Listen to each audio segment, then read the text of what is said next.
Dita kombëtare e rinisë përcjell mesazhin e përfshirjes aktive të rinjve në jetën shoqërore përmes mbështetjes së vazhdueshme edhe krijimit të mundësive të barabarta për zhvillim. Një përpjekje në këtë drejtim është edhe iniciativa Shtëpiza Rinore, një strukturë druri e instaluar për periudhën e festave në pedonalen e qytetit. Një nisëm kjo e qendrës rinore Atelier e Bashkisë Shkodër që u jep të rinjve mundësinë të kontribuojnë për mbështetjen e një kauze sociale.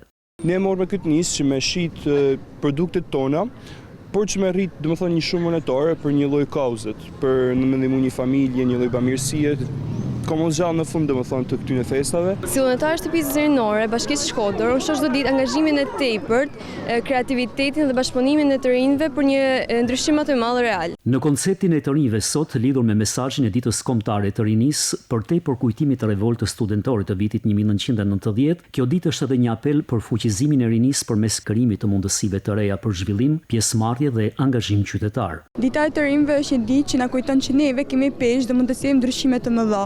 Me idetë dhe energjinë dhe pasionin tonë ne mund të sjellim dhe mund të krijojmë të ardhmen që t'i duam. Bashkia e Shkodër ka planifikuar një sër aktivitetesh në kuadër të javës së rinisë. Veprimtaritë nisin sonte në mbrëmje në sheshin përpara bashkisë me koncertin e talenteve të reja.